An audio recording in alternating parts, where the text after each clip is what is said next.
Merci beaucoup, Eric. Merci à chacun d'entre vous d'être là.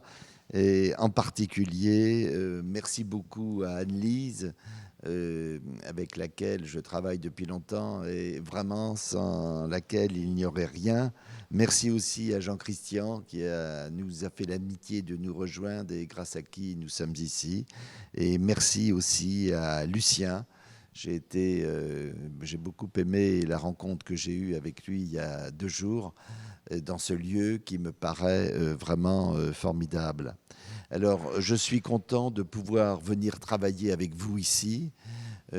J'envisage avec Anne-Lise et Jean-Christian cette journée comme une journée d'études, c'est-à-dire que nous allons mettre sur la table un certain nombre de questions, de problèmes. Nous allons essayer de nous polliniser les uns les autres et nous enrichir. Et ainsi, nos embryons d'articles ou nos articles déjà constitués vont s'enrichir et nous allons pouvoir les donner très très rapidement pour que nous lancions tout chez l'éditeur à la fin de ce mois de juin. Ce livre sera à la fois en anglais et en français. Vous écrivez vos textes dans la langue dans laquelle vous êtes le plus à l'aise. Et avec cette double langue, nous aurons un double public et ce sera un signe d'un pont qui existe déjà entre nous, mais qui va exister encore plus fortement avec ce livre. Oui, Eric a raison. Nous travaillons sur les frontières donc depuis 4 ans. Nous avons essayé de l'explorer de la façon la plus libre, c'est-à-dire en ne sachant pas où nous allions, en tâtonnant parfois, en allant parfois dans ce que Heidegger appelle des Holzwege, des chemins qui mènent nulle part. Mais il est important justement de ne pas avoir un trajet programmé. Je ne crois pas qu'on puisse avoir de vrais programmes de recherche, en tout cas dans nos disciplines, dans la mesure où l'objet de notre recherche, nous ne le connaissons pas déjà. Nous devons passer d'un désir de recherche à une production théorique pour certains, plastique pour d'autres, de réponses ou d'hypothèses relatives à cette recherche. Et nous avons pris un peu de retard, donc comme je ne veux pas pénaliser les gens qui suivront, j'essaierai de faire un peu plus court. Donc non pas parler une demi-heure et laisser un quart d'heure de questions, mais essayer de parler un peu moins d'une demi-heure. Au départ, nos travaux sur les recherches s'est joué sur l'interrogation de l'articulation entre les recherches géopolitiques et les recherches géoartistiques, ce qui nous amenait à essayer de penser des recherches géo-esthétiques. Cette question de la géographie, vous le savez comme moi, elle a été bien installée, mise en place il y a maintenant longtemps, car il est mort depuis quasiment un quart de siècle, par le philosophe français Gilles Deleuze. Je crois qu'il est important de savoir le lieu d'où l'on parle, comme on disait jadis, mais savoir aussi les différents flux courants qui traversent tous ces lieux. Outre que la géographie se transforme complètement, le monde dans lequel nous sommes n'est pas le monde d'hier, c'est vraiment le monde de demain.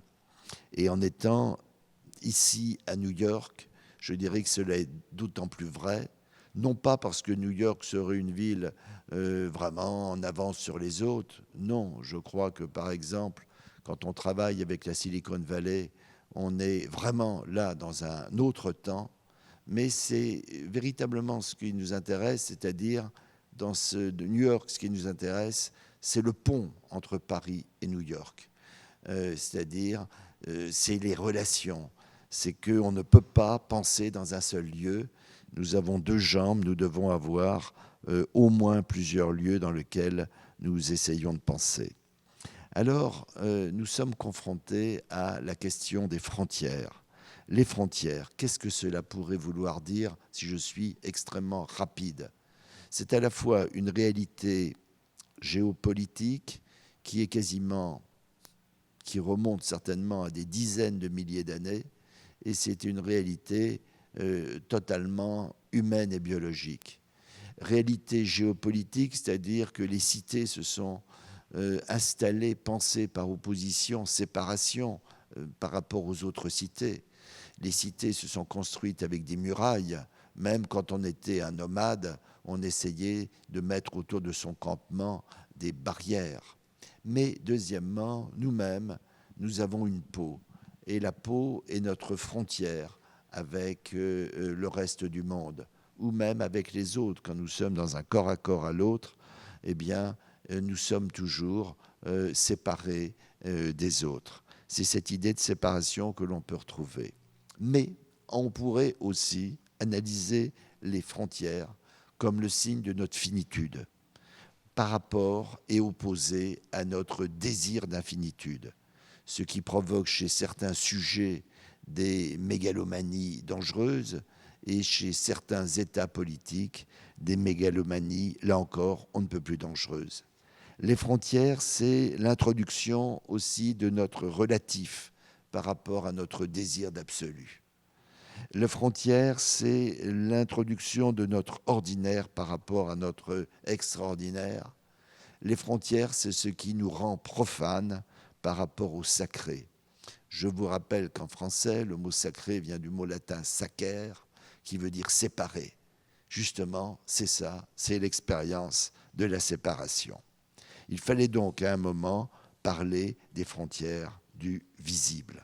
Et donc, en un quart d'heure, peut-être 20 minutes, je voudrais vous donner quelques pistes sur les frontières du visible.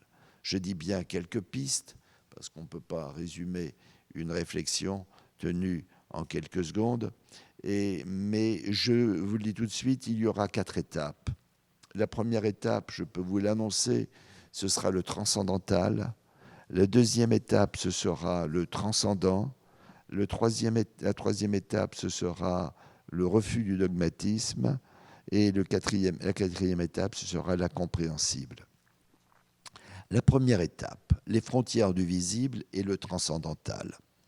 Je repartirai tout simplement de ce que Kant nous a appris en 1781 dans la critique de la raison pure, à savoir que l'espace et le temps sont les formes a priori de notre sensibilité.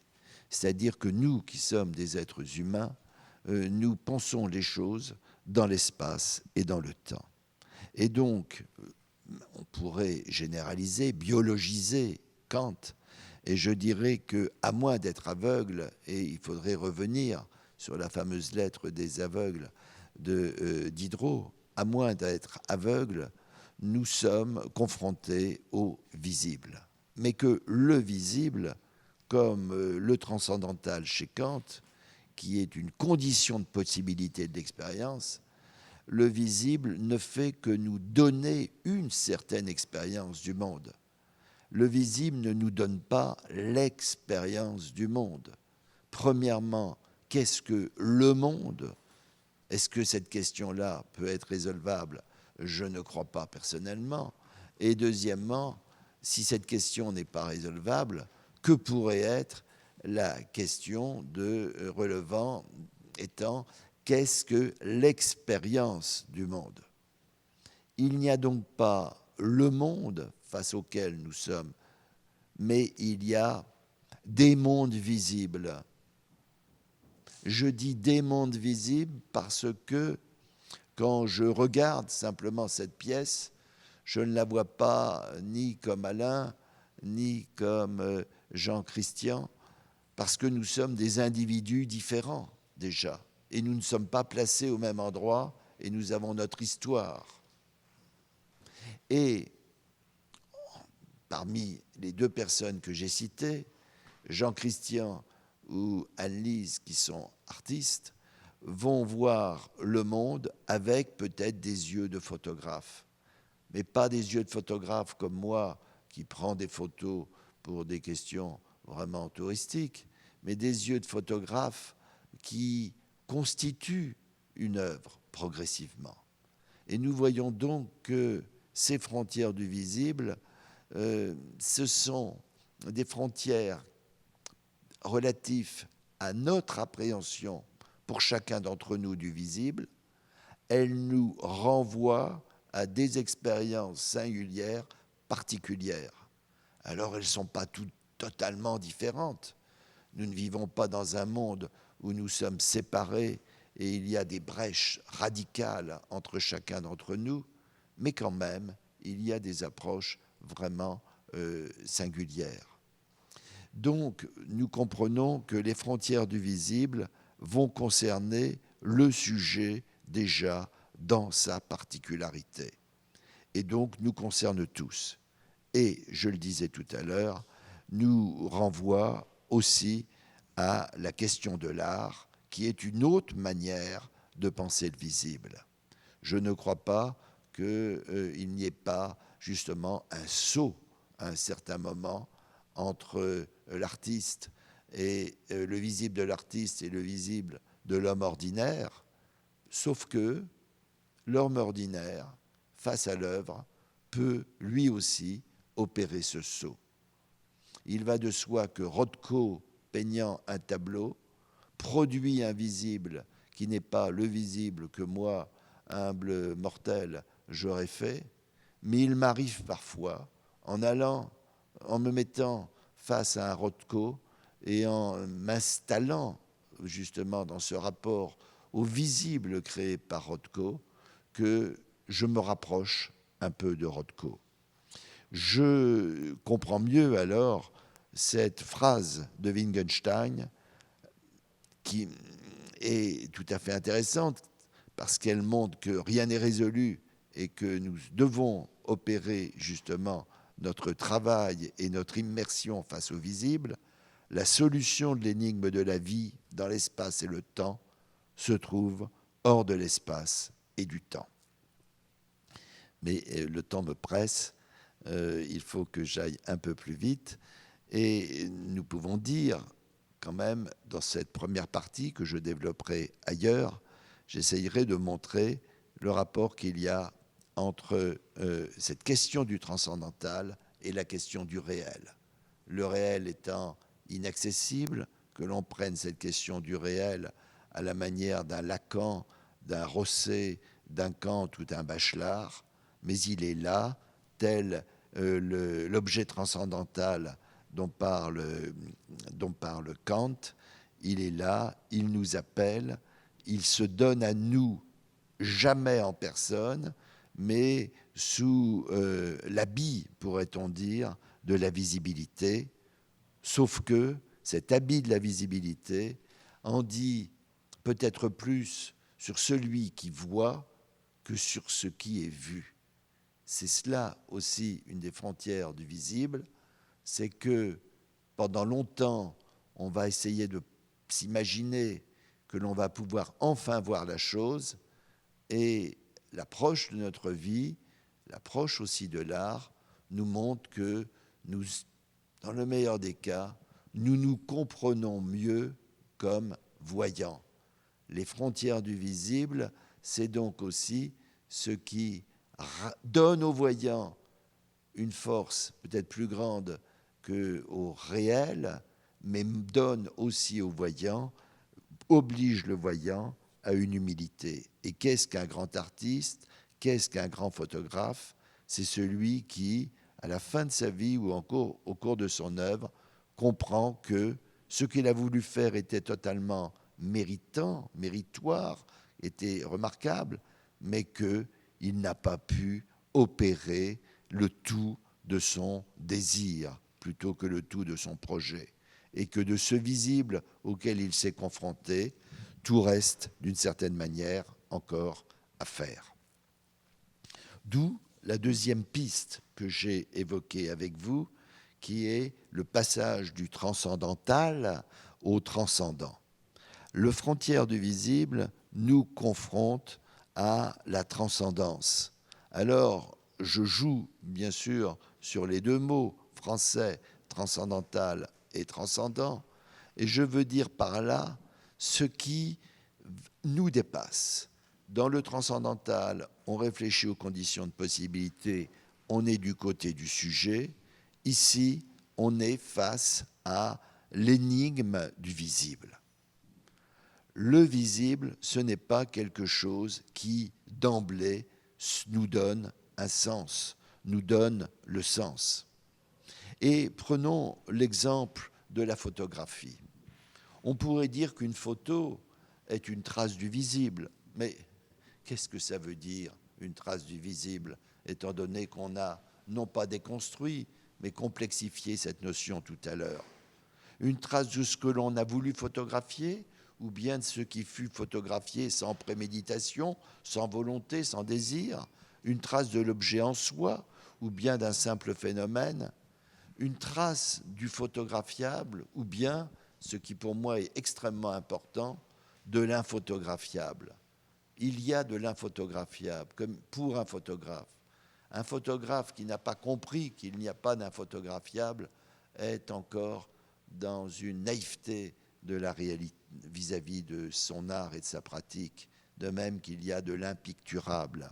Eh bien, pourquoi pas aussi, pourrait-on dire, une trace du sujet photographiant ou de l'acte photographique, de l'action photographique, du métaphotographique, une trace du point de vue ou bien du cadrage, une trace qu'il y a dans la matrice numérique ou bien de son exploitation. Et pourquoi pas non plus une trace du matériel photographique particulier ou bien des conditions épistémiques et techniques en général qui ont rendu cette photo particulière. Ou bien, pourquoi pas une trace du passé? Le passé est-il visible? Et d'une certaine manière invisible, le passé. Le visible est toujours dans le présent. Alors il peut y avoir mémoire du visible ou anticipation du visible quand je pense au futur. Mais qu'est-ce que ça veut dire, l'anticipation du visible? Est-ce que c'est de quel passé parle-t-on? De l'objet à photographier ou bien de celui de la photo, du sujet photographiant, celui du sujet photographié ou bien celui du sujet qui regarde la photo? Passer du temps, passer de l'espace, passer de la vie ou bien de la mort?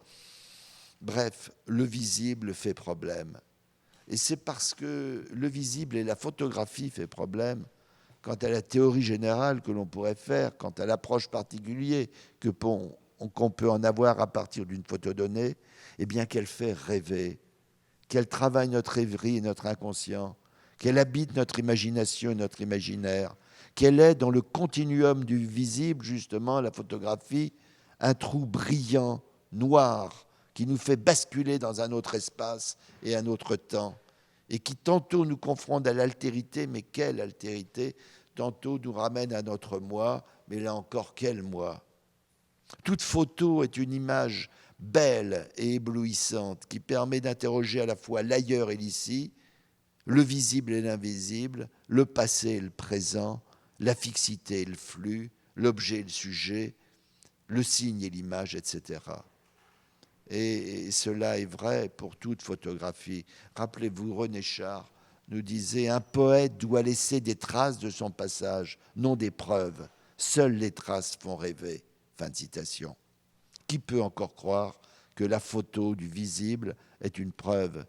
Une photo du visible est une trace, c'est pourquoi elle est poétique. Le photographe du visible est celui qui doit laisser mieux, qui doit créer des traces de son passage et du passage des phénomènes, des traces de sa rencontre photographique avec des phénomènes visibles. C'est pourquoi il est artiste. Toute photo est donc cette trace énigmatique qui fait rêver, qui fait problème et qui inquiète. Et c'est autour de cela que l'on pourrait continuer. Je me dépêche parce que je vois que le temps passe et je voudrais passer à la troisième piste. La troisième piste, ce serait un refus du dogmatisme face au visible. Il n'y a pas que le visible sur Terre. Le non-visible existe. Et je ne dis pas simplement l'invisible. Il y aura peut-être des réflexions dans cette journée à partir de l'audible, du touchable, de ce que l'on peut appréhender simplement par le goût, etc. Et je crois que c'est très intéressant. Mieux, il faut penser, je crois, et c'est peut-être ça ce qui se donne parfois dans les performances qui articulent image et corps. Il faut penser aussi le lien entre le visible avec les autres rapports sensibles que notre corps peut avoir vis-à-vis du monde. Il faut le penser aussi par rapport à l'haptique.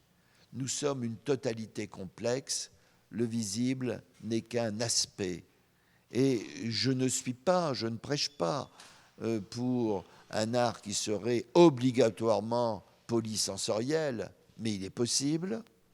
Mais si un art reste rétinien, si un art reste confronté au visible, eh bien, il doit savoir que d'autres dimensions existent et que les sujets qui vont appréhender ces œuvres, eux, ne vont pas les appréhender uniquement du côté du visible. C'est pourquoi la mise en scène pour une exposition est vraiment très importante et que c'est un tout qui appréhende le visible.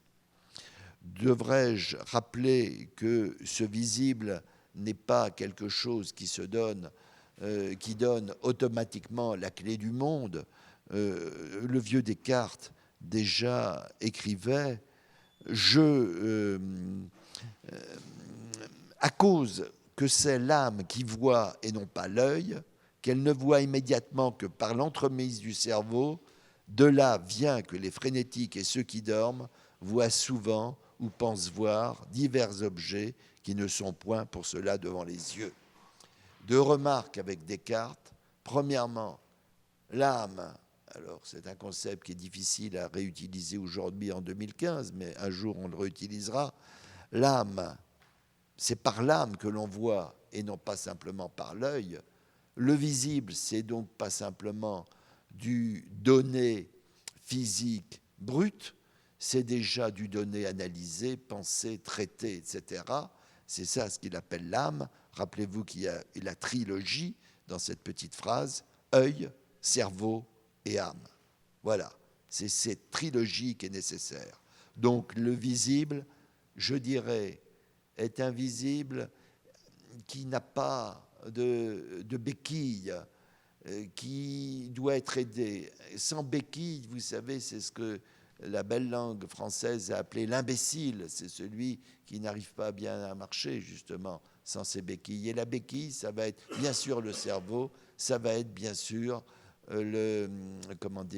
ça va être bien sûr l'âme. Et de même que Rosset nous parle du réel, d'une certaine manière de la sottise du réel ou d'autres choses, eh bien je parlerai pour l'agrandir justement, de l'imbécilité, de la fragilité du visible. Et nous sommes là pour essayer de lui donner des étais.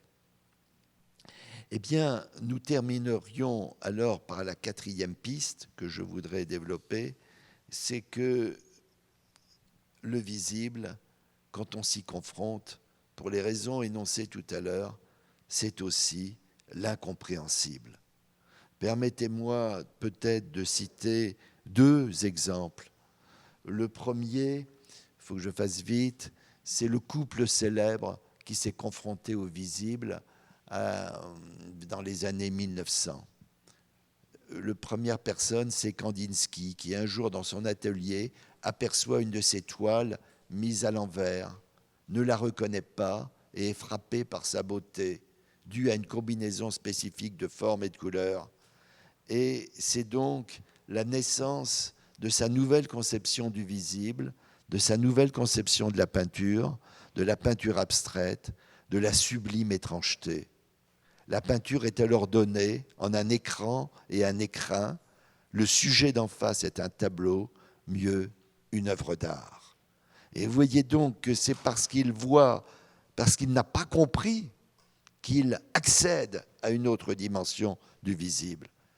Et le deuxième texte est bien connu, c'est celui de Freud, qui n'accède pas au sublime, mais pointe l'inquiétude et l'angoisse. C'est le passage sur l'inquiétante étrangeté. Le psychanalyste est confronté non pas à l'écran fixe de la peinture, non pas au visible qui dit « voilà, ceci est ton corps », mais à l'écran mobile du cinéma. Il est dans un train, il sort de son compartiment, il voit un homme qui s'avance vers lui et qu'il ne connaît pas. C'est son image que reflète une glace du train. Le stade du miroir aurait pu être écrit ce soir-là, sans attendre Vallon. En effet, Freud a confondu l'écran de la glace et la réalité. Il a confondu le visible imposé et le visible qui l'attend. Et cela engendre en lui inquiétude et étrangeté sur lui et ses images, sur le monde et ses images, sur l'écran et ses images, sur le visible en général. Donc, la frontière maintenant étant entre écran qui donne le visible et réalité a disparu. Et Freud ne fait pas partie de ce que Descartes appelait ces frénétiques, et ceux qui dorment voient souvent ou pensent voir divers objets qui ne sont point pour cela devant les yeux. Le sujet d'en face, c'était une image-mouvement du sujet ici-bas. Et je terminerai par un texte qui est extrait du Nouveau Testament, qui est extrêmement intéressant. Le Christ, dans le Nouveau Testament, est mort et ressuscité, et les hommes marchent comme ça. C'est l'histoire des pèlerins d'Emmaüs. Et ils rencontrent quelqu'un qui vient, et ils font la route avec lui, et ils discutent. Et ils discutent notamment d'un certain Christ, Jésus, qui serait mort, et paraît-il ressuscité. Quel est donc ce fantôme? Et ils vont après dîner avec lui, et le personnage qui est avec les pèlerins va couper le pain à la manière du Christ. Et d'un seul coup, leurs yeux s'ouvrent. Ils se rendent compte que l'inconnu qui était à côté d'eux, c'était justement le Christ dont ils parlaient. Et quand ils se rendent compte de cela, ils veulent lui parler et il a disparu. Alors, indépendamment de toute croyance religieuse, ce texte, je trouve, nous éclaire beaucoup. C'est-à-dire que parfois, nous avons l'essentiel à côté de nous et nous ne le voyons pas. Et quand nous accédons au visible, quand nous croyons passer du côté du compréhensible du visible, eh bien, quelque chose disparaît. Et peut-être que, justement, le visible, c'est ce qui va nous permettre de nous interroger sur le réel, nous permettre de nous interroger aussi sur nous-mêmes et sur autrui, mieux, sur ce que j'appelais tout à l'heure, sur les ponts, c'est-à-dire sur les relations entre les uns et les autres. Parce que, réfléchissons une seconde, et si l'on pense au travail de Gilles Picarel dans son livre Photographie et extériorité, qu'est-ce que photographier l'extériorité? Qu'en est-il de cette visibilité de l'extériorité? Et si l'on pousse plus loin la réflexion, si l'on se rend compte que nous sommes non pas tant des étangs, comme ça séparés les uns des autres, mais des pôles relationnels avec lesquels nous pouvons avoir des liens, qu'est-ce que photographier des relations? Est-ce que les relations sont vraiment visibles? Et est-ce que pour autant, ce n'est pas ce qui nous constitue? Bref, non seulement le visible est d'une certaine manière incompréhensible, mais le visible peut parfois, et c'est le risque, dans la vie quotidienne, peut nous cacher le réel. Le visible peut être un écran face au réel. C'est ces pistes que nous allons essayer, entre autres, d'explorer. Encore, vraiment, du fond du cœur, un grand merci à Anne-Lise et Jean-Christian qui nous permettent de parler ensemble pendant toute la journée et de faire un livre où l'on va s'interroger, non pas donner des réponses définitives. Merci bien.